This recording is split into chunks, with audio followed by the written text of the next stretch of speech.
នៅពេលដែលយើងនិយាយអំពីរ៉ុកែតរបស់រុស្ស៊ីដែលស័ក្តិសមបំផុតសម្រាប់កម្ពុជានោះយើងអាចបែងចែកចេញជាពីរគឺ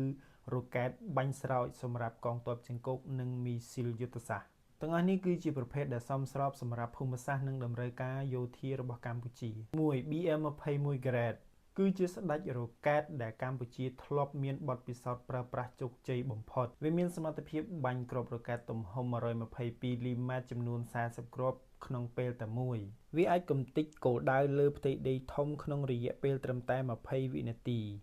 មូលហេតុដែលស័ក្តិសមវាមានតម្លៃថោកធន់នឹងអាកាសធាតុក្តៅសើមនិងងាយស្រួលជួសជុលរុស្ស៊ីមានគ្រាប់រ៉ុកែតប្រភេទថ្មីសម្រាប់ Grad ដែលអាចបាញ់បានចម្ងាយរហូតដល់40គីឡូម៉ែត្រឆ្ងាយជាងស៊េរីចាស់ទ្វេដង9K51M Tornado G វាគឺជាការវិវត្តចុងក្រោយរបស់ BM-21 Grad ដែលរុស្ស៊ីបានកែលម្អប្រព័ន្ធបញ្ជាសមត្ថភាពបំពាក់ដោយប្រព័ន្ធ GPS និងការបញ្ជាបាញ់ដោយស្វ័យប្រវត្តិពីក្នុងកាប៊ីនឡានវាបង្កើនល្បឿនក្នុងការបាញ់ហើយដកថយដើម្បីគេចចេញពីការបាញ់តបវិញរបស់សត្រូវ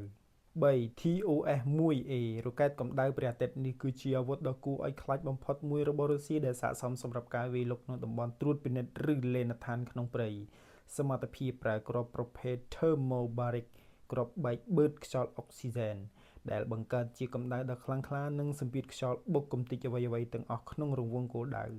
សម្រាប់សមរភូមិសាស្ត្រដែលមានលេនដ្ឋានឬរូងភ្នំ TOS-1A មានប្រសិទ្ធភាពខ្ពស់ជាងកាំភ្លើងធំធម្មតា4 Iskander-M មីស៊ីលយុទ្ធសាស្ត្រប្រសិនបើកម្ពុជាចង់បានអាវុធសម្រាប់កំហែងការពារជាតិកម្រិតខ្ពស់ជាមីស៊ីលប៉ាឡេស្ទិកដែលអាចបាញ់ចម្ងាយរហូតដល់500គីឡូម៉ែត្រជាមួយនឹងកម្រិតលំអៀងត្រឹមតែ5ទៅ7ម៉ែត្រប៉ុណ្ណោះវាពិបាកក្នុងការបាញ់ស្ទាក់ដោយប្រព័ន្ធការពារអាកាសវាជាអាវុធយុទ្ធសាស្ត្រដែលធ្វើឲ្យសត្រូវញញើតមិនហ៊ានរំលោភបំពានដែនអធិបតេយ្យបានឡើយ